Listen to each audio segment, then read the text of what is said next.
owning your voice is really the impact that you need. Welcome to the Own Your VS show, the place where we help you to strengthen connections, conquer challenges, and claim your messages. I'm Cindy Tien, and in this episode, we'll be talking about amplifying your voice for leadership and authority. And there's no one else I'd rather have this conversation with than my co-host today, Mette Johansson. She is the chair and founder of KeyNote Women Speakers, the author of multiple books, and the latest one being Narratives, the stories that hold women back at work. And she's also a Danish who has lived in 12 countries, in Asia for 25 years, and in Singapore for 15. So a very warm welcome, Mette. Thank you very much. I'm very pleased to be here today. Yeah, I'm so glad you finally have time to come back to Singapore and we can plan for this. It has been, I think, 2 to 3 months we've been talking about this. Absolutely. I'm so excited to have this conversation with you. But before that, I just want to kind of talk about how we first met. And I think our speaking careers have grown alongside each other for at least 7 to 8 years. Do you recall how we first saw each other? I think it was at the Speakers Association or something. Absolutely. APSS, Speakers Association of Singapore, that's where we met. We followed the same path in the development of becoming professional speakers. Yes, and I remember we were having conversations about what to wear on stage. And I know you're really tall, but I suggested maybe a little bit of heel. And I don't know whether you tripped or something like that when you wore the heel. Absolutely. So I asked you for advice. I trusted your advice. I went out and bought heels because I do not like to wear heels. Now, I don't heed your advice always, I must say. I've gotten back to flats simply because it's so much more comfortable. I do not like to wear heels. But yes, once I started losing my shoes on stage. Oh my God, shoes on stage. So from shoes on stage to how we've grown as speakers, yeah. So that's really quite a journey. And whenever I think of you, Mette, you are somebody that reminds me of this like quiet authority. And I think you've influenced many people just with your quiet presence rather than the very loud public performance. First question I wanted to ask you, have you always had this in you, this quiet authority, this influence that is, it has so much presence in it and it's not loud at all? How did that come through for you as you were going through this journey of speaking? I was a shy girl. Growing up, I was the one who didn't speak very much. And at some point of time in my teenage years, I believe I found more of a voice. The teenage years are not my happiest to look back on because my parents were in the middle of a divorce and they didn't have much time for me. You know what it's like with teenagers. They need that attention. Yeah. So yes, I was a bit of a rebel in those years. And I started being louder, I must say. Yeah. Now, what you're describing is probably a development that has happened over the years. When I believe in something, then I go all in for it. I'm enthusiastic about it. I want to share it with other people. I want other people to benefit from whatever I'm enthusiastic about as well. Nice. So it comes from a place of like purpose, right? Absolutely. And that's phenomenal because not many of us have a purpose. I think a lot of us, I think myself included, did not really know what my purpose was until I was probably in my late 30s, right? And now, I'm in my 40s. And when I start to think about amplifying our voices, I think a big question would be, what does that even mean? So what does amplifying voices mean for you, Mette? Amplifying voices is about being confident that you have a message to share. You have experiences, you have knowledge that you can share with the world to make it a better place, that other people will be inspired to do the same as what you are doing, to benefit from your experiences, your insights.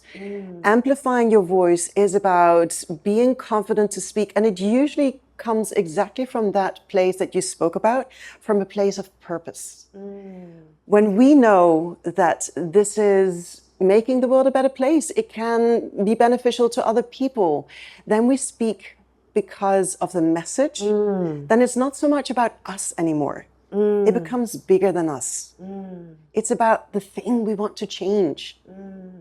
And that amplifies voices. Wow, that sounds like it's quite a journey to even get to this place about, what exactly do I want to speak about? And when I think back about my own voice, and I'm just going to go back like 15, 17 years ago, back in the day when I was still climbing the corporate ladder. And I remember I was in a sales role. And at that time, our sales leader from Australia came to Singapore, and the entire team was out for a huge dinner.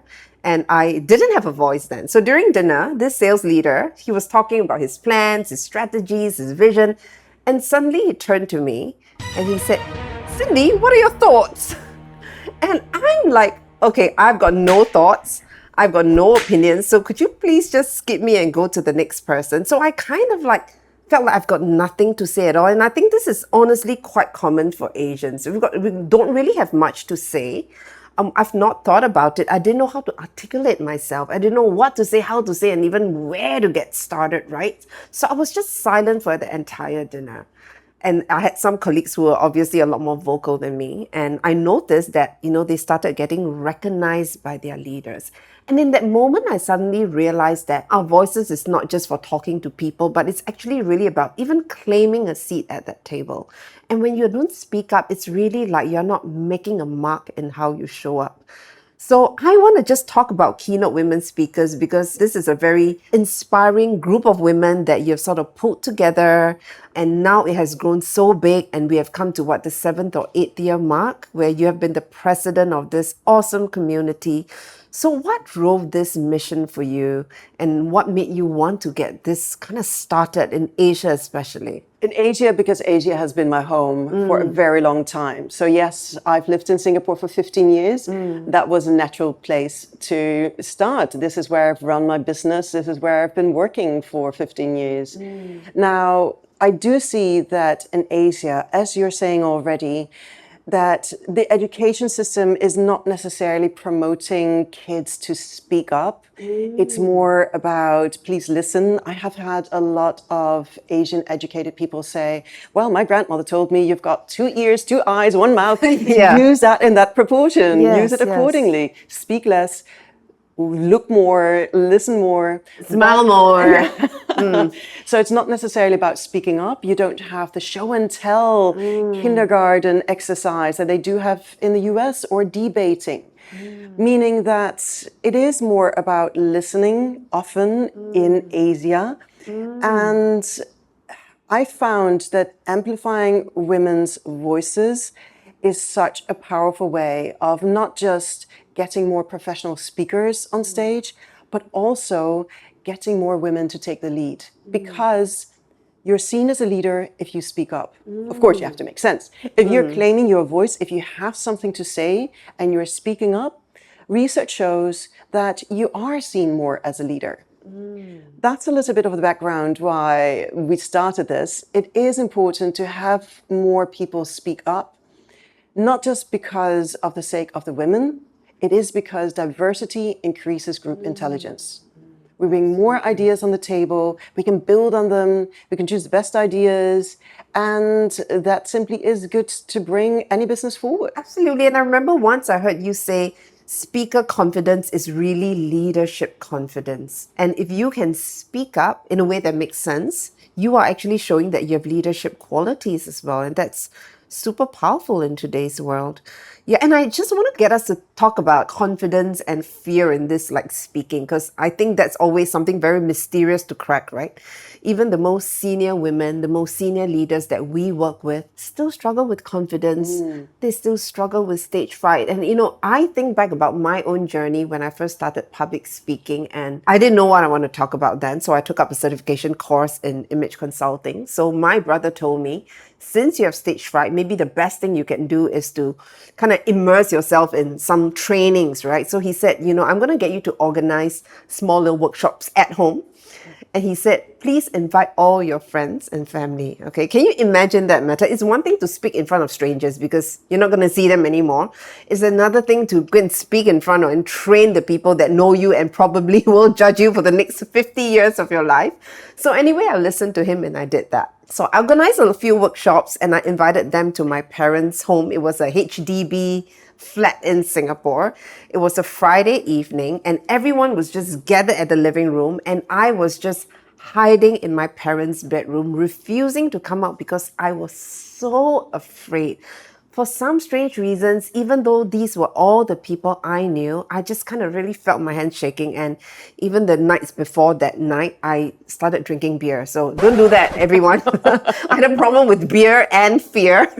And imposter syndrome and butterflies that were like the size of like buffaloes, you know.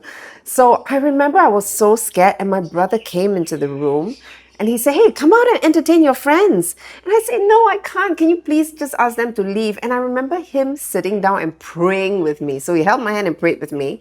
And I will always remember him telling me this. He said that, "Cindy, we all want you to succeed." The second thing he told me was that you know your content more than anyone else. And the third thing he said to me was that you are meant to do this. And even until now, I still remember those three sentences very clearly in my head whenever I feel this fear. So I guess my question to you is, what do you think is this phenomenon that kind of strikes people so much with public speaking fears? And what could be some tips that you can help the women out there or the speakers out there to be more prepared and more confident, even though they might be very good at their content? I believe that confidence is misunderstood. It is having that confidence about knowing what you can do, what is the value that you can add to this world, and the confidence to also know I have my limitations. There's certain things that I'm not so good at. There's certain things that are not my calling, and that's okay. So to have that confidence about what you can do and what you maybe can't do, that is what is confidence in my view. That healthy confidence, I'm okay the way I am. And I have experiences, I have knowledge, I have insights that I can share with audiences. At KeyNote Women Speakers, we completely change how we train people to speak. Instead of saying, oh, this is what you have to do, those are the 10 steps, that if you do this, you're a good speaker and you get a certificate, we turn it upside down. We get people to speak and then we say, wow, this is what you're already doing well. So we're building on what people do well, so that they will become authentic speakers. They're not going to be a cookie cutter example of who else out there says that this is good speaking. The danger with that is also not just that we are developing one kind of speaking, it's also that what we have defined as being good may have felt more natural to men than to women. So that's the first thing that we do completely different at KeyNote Women Speakers. The other thing that we are really good at is to start from that point of purpose. What is important to you? What are your values? What is that thing that you would love to change in this world? And when people have that insight of, hey, with my experience, with my insight, with my knowledge, I can make a difference to other people.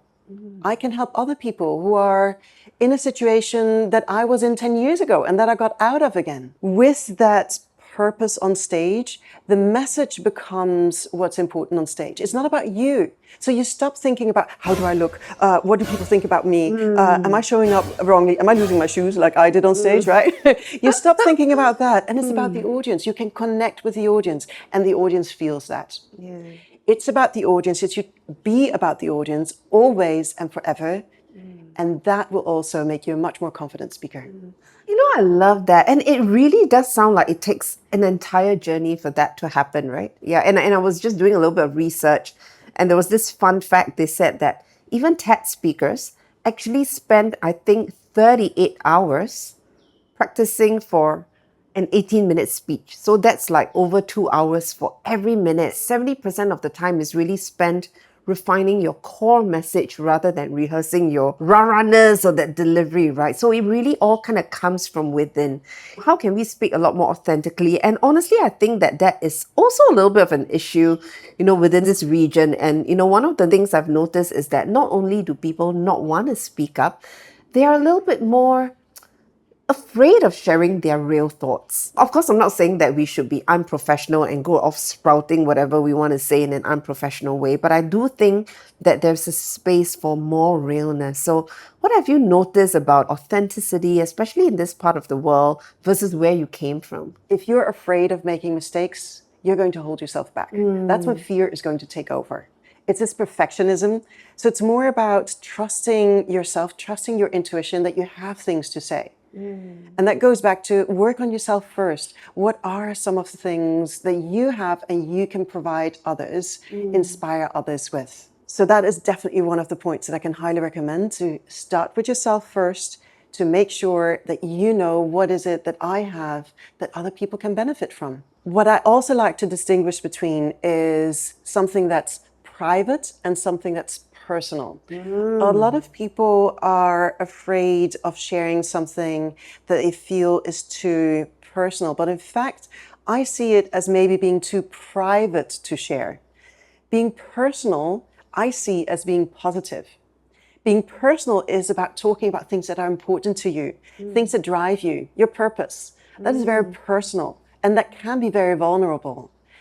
Private are things that maybe you only want to share with your partner, with your loved ones, with your best friend, over a bottle of wine. And if you distinguish between what's personal and what's private, a lot of people are opening up and sharing their message. They are sharing beautiful things that all of a sudden connect us as human beings. You got me thinking about a speaking engagement that I did. Okay. And I suspect that this is a lot more private than it is personal, but I'm going to share it anyway. So I had a really big fight with my husband.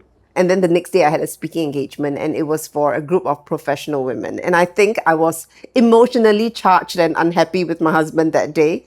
Bullshit detected, so that happens to me. And when I was talking about branding and a topic about that, and at some point I talked about relationships and communication.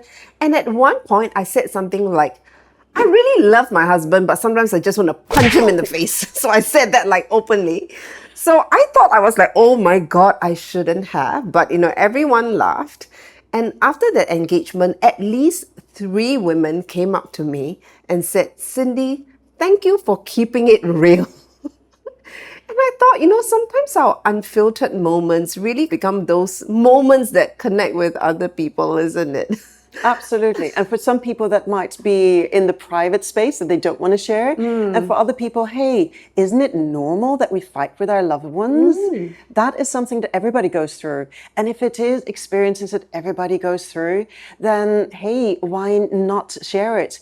And also, it's part of you, right, Cindy? For you are helping others to own their BS by sharing your BS publicly. Yeah. So it's part of your being your authentic self. And then it's absolutely okay to share these things. That strengthens you, who you are, how you can help others. And even when I think about the time where I was developing myself as a speaker, and we've all come through this journey, and at that time I had no idea what I wanted to speak about. And someone asked me this question, and that was, Cindy, if today was your last day on earth, what would be something that's so important that you have to tell the world before you die? I thought, wow, that was such a, emotionally loaded question in so many ways. And immediately what came to mind was about emotions, about addictions, about self-esteem, because that's really what I struggled with when I was growing up. And that was what I wanted to be my core message, because I think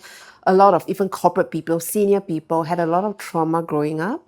And they are very unaware that some of their childhood experiences has stifled their voices today. For somebody who's going to come to you and say, hey, Mette, I want to start this journey of getting to know myself, of, even finding my purpose, how do I get started? The easiest way is to get a coach because they are professional. They can help you to dive deeper into what's important to you. What are the changes you want to make in the world? They ask these questions that this person asked you of what's the one thing you want to share with the world, right? And we're trained as coaches to ask these questions. So that's my advice to most people. Get a coach, and if you don't want to go that way, make sure you take time to self-reflect. Even if you have a coach, there's also self-reflection needed. Get that whatever safe space that you have. For some people, it's a walk in the jungle or a walk on the beach or whatever it is, It's find that space where you're at peace, where you find balance, so that you can self-reflect to think about what is important to me in my life. What are the things that I do not want to compromise on? That is the best way to find your purpose. Have a professional ask you those questions, or simply start by asking yourself some of the questions of what's important to you. So there's so much to sort of unpack and layers to I find it a very cathartic experience. I remember when I was getting coached for my first speech, and I must have taken And this is something that a lot of people don't know, that speakers take such a long time to craft a 20-minute speech. I think if we were to do a TED Talk easily, there was one time I had to do a 12-minute speech. I must have gone through at least 3 months of coaching to ask myself the question, so what exactly are you trying to say?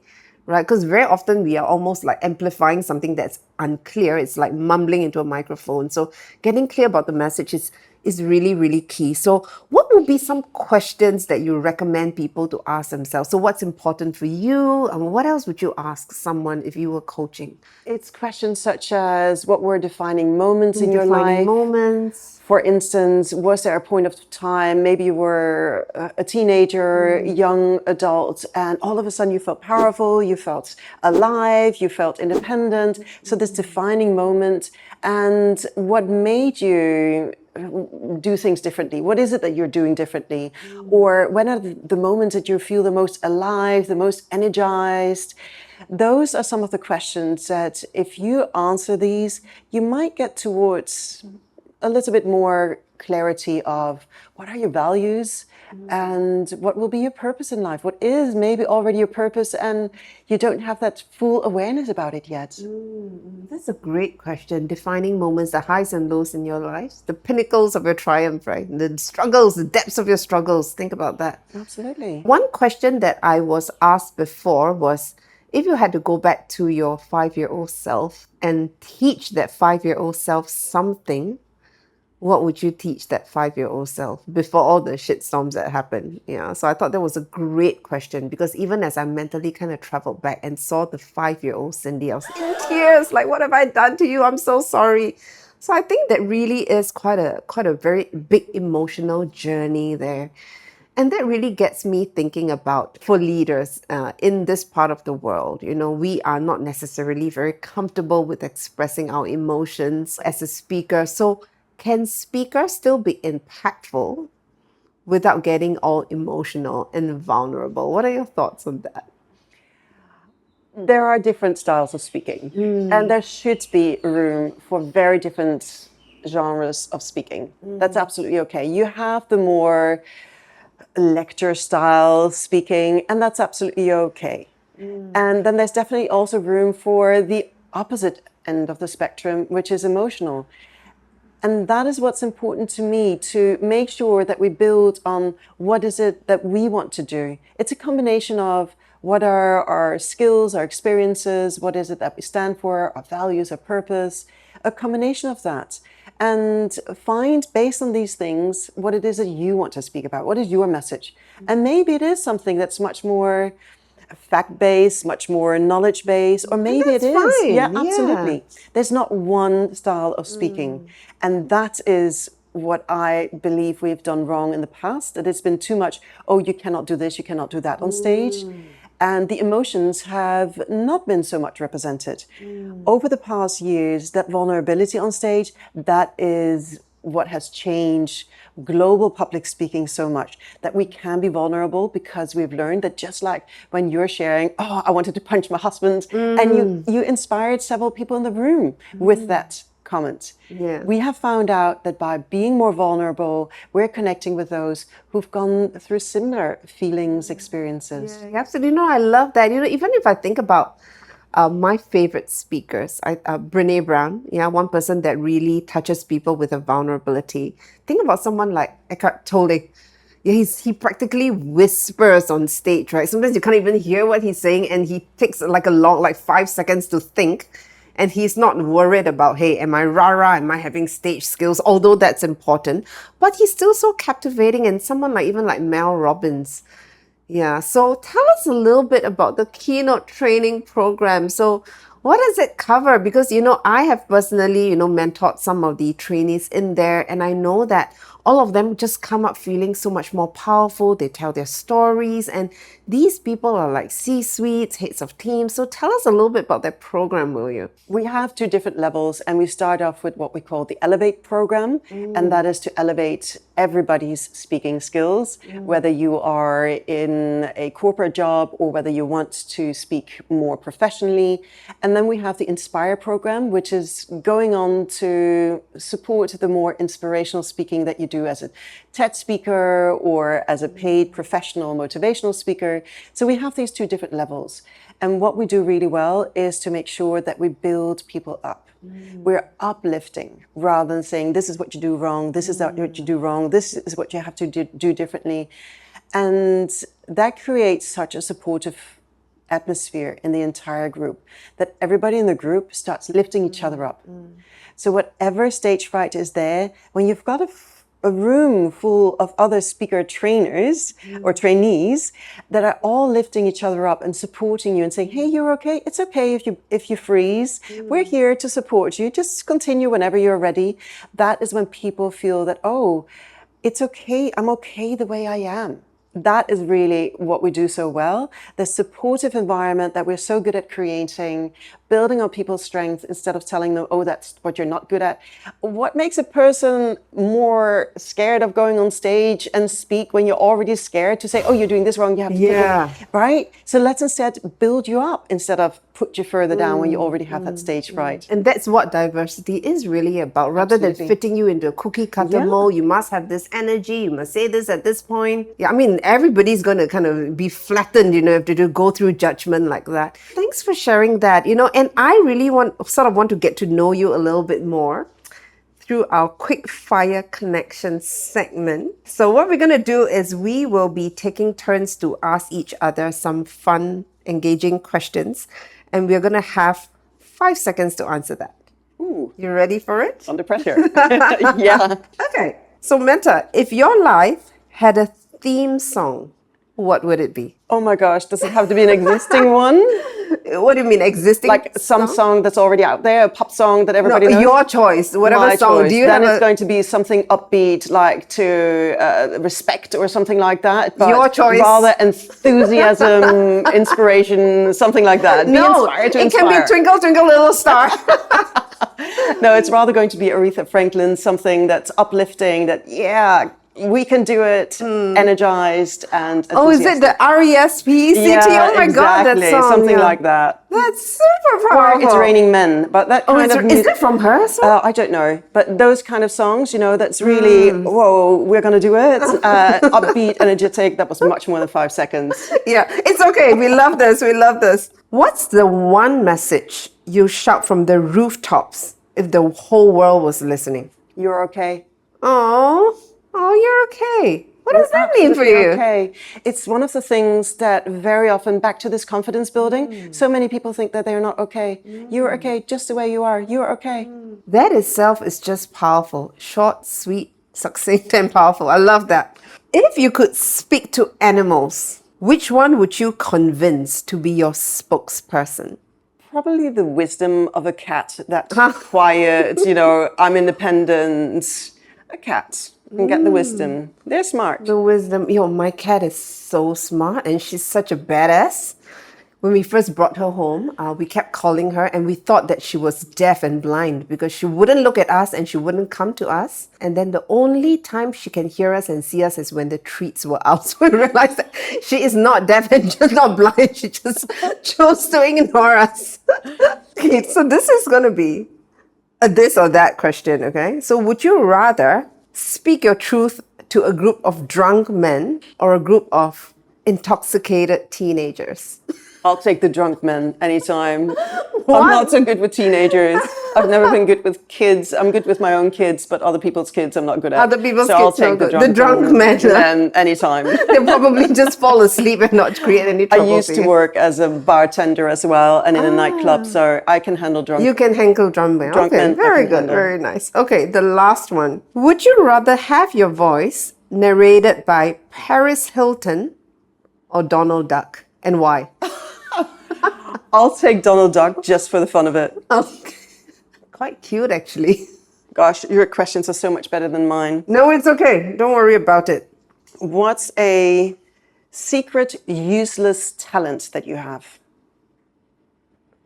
I'm not sure that it's useless, but it has definitely kept my relationship going, and that's eating. It's such a useless talent, but when I was younger, I always felt that I might join like competitive eating because I used to be able to eat like more than 5 pieces of KFC at one time, and that's excluding fries, cheese fries, coleslaw and mashed potatoes. So yes, competitive eating. Oh, wow. Yeah, not at this age though, but when I was younger, yes. Those are some either or questions as well. You have the choice between the superpower of mind reading or time travel. What will you choose and why?